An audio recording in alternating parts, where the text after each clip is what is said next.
दोस्तों जैसा कि हम जानते हैं कि फिलहाल फेस्टिवल सीजन के कारण कुछ ट्रेनों में कंफर्म टिकट मिल पाना थोड़ा सा मुश्किल हो गया है। इसी कारण दोस्तों आज इस वीडियो में हम बात करेंगे ओपनिंग टिकट के बारे में, जिसको ओपनिंग डे टिकट भी बोला जाता है। और ओपनिंग टिकट के अलावा हम ये भी जानेंगे कि रेलवे ने ट्रेनों में होने वाली भीड़ को हैंडल करने के लिए कौन सी नई ट्रेनों को चलाने की अनाउंसमेंट की है। तो चलिए फिर सबसे पहले जान लेते हैं कि ओपनिंग टिकट क्या होता है या फिर ओपनिंग डे टिकट क्या होता है। तो दोस्तों होता यह है कि जो ओपनिंग टिकट होता है वो एक नॉर्मल रिजर्वेशन वाला टिकट होता है और काफी सारे यात्रियों के द्वारा ओपनिंग टिकट को बुक भी किया जाता है। लेकिन प्रॉब्लम यह है कि यात्रियों को ओपनिंग टिकट के बारे में पूरी जानकारी नहीं होती है और सबसे ज्यादा इम्पोर्टेंट यह होता है कि ओपनिंग टिकट की जो सही टाइमिंग होती है उसके बारे में काफी सारे यात्रियों को पता ही नहीं होता है। इसी कारण यात्रियों को ओपनिंग डे टिकट नहीं मिल पाता है। इसी कारण दोस्तों चलिए फिर जान लेते हैं कि ओपनिंग टिकट को कब बुक किया जाता है और उसकी सही टाइमिंग क्या होती है। तो सबसे पहले दोस्तों आपकी जानकारी के लिए मैं आपको बता दूं कि जब भी किसी ट्रेन के लिए नॉर्मल रिजर्वेशन वाली टिकट बुकिंग को खोला जाता है तो सबसे पहले दिन जो टिकट बुकिंग की जाती है उसको ही बोला जाता है ओपनिंग टिकट या फिर ओपनिंग डे बुकिंग। एग्जाम्पल के लिए मान लीजिए कि आपकी ट्रेन 25 अक्टूबर को रेलवे स्टेशन से चलेगी और यहाँ पर हम ओरिजिनेटिंग स्टेशन के बारे में बात कर रहे हैं, यानी कि ट्रेन के सबसे पहले स्टेशन के बारे में। इसी कारण मान लीजिए कि आपकी ट्रेन 25 अक्टूबर को पहले स्टेशन से चलने वाली है तो उस ट्रेन के लिए जो एडवांस टिकट की बुकिंग होती है वो बुकिंग 60 दिन पहले ही खुल जाती है। तो जैसा कि मैंने आपको बताया कि अगर आपकी ट्रेन 25 अक्टूबर को चलने वाली है तो आप उस ट्रेन में 60 दिनों पहले एडवांस में टिकट बुक कर पाओगे।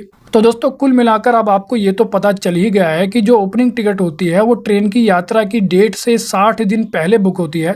लेकिन जैसा कि दोस्तों मैंने आपको वीडियो के स्टार्टिंग में बताया था कि काफी सारे यात्रियों को ये पता ही नहीं होता है कि ओपनिंग डे टिकट की सही टाइमिंग क्या होती है। इसी कारण दोस्तों आपकी जानकारी के लिए मैं आपको बता दूं कि ओपनिंग डे पर जो बुकिंग स्टार्ट होती है वो सुबह 8 बजे होती है। हालांकि आप सुबह 8 बजे के बाद भी पूरे दिन टिकट बुक कर सकते हो, लेकिन अगर आप बाद में टिकट बुक करोगे तो कंफर्म टिकट मिलने के जो चांसेस है वो बहुत ही ज्यादा कम हो जाते हैं। इसी कारण दोस्तों जिन यात्रियों को ये पता नहीं होता है कि ओपनिंग डे पर बुकिंग यानी कि ओपनिंग टिकट की जो बुकिंग होती है वो सुबह 8 बजे होती है, वो यात्री बाद में टिकट बुक करते हैं। इसी कारण दोस्तों ऐसे यात्रियों को बाद में टिकट बुक करने के बाद कंफर्म टिकट नहीं मिल पाती है। इसके अलावा एक और इम्पोर्टेंट सवाल ये होता है कि आप ओपनिंग टिकट यानी कि ओपनिंग डे बुकिंग पर कितनी मैक्सिमम टिकट बुक कर सकते हो। तो दोस्तों मिली जानकारी के अकॉर्डिंग ऐसा बताया गया कि जब पहले दिन टिकट बुकिंग स्टार्ट होती है जिसको ओपनिंग डे बुकिंग बोला जाता है, उस दिन दोस्तों आप एक पीएनआर पर मैक्सिमम 6 टिकट बुक कर सकते हो। लेकिन दोस्तों ये जो 6 पैसेंजर की लिमिट है ये कोई ओपनिंग टिकट की लिमिट नहीं है, बल्कि अगर आप जब नॉर्मल रिजर्वेशन वाला टिकट बुक करोगे तो एक पीएनआर पर आप मैक्सिमम 6 यात्रियों के लिए टिकट बुक कर सकते हो।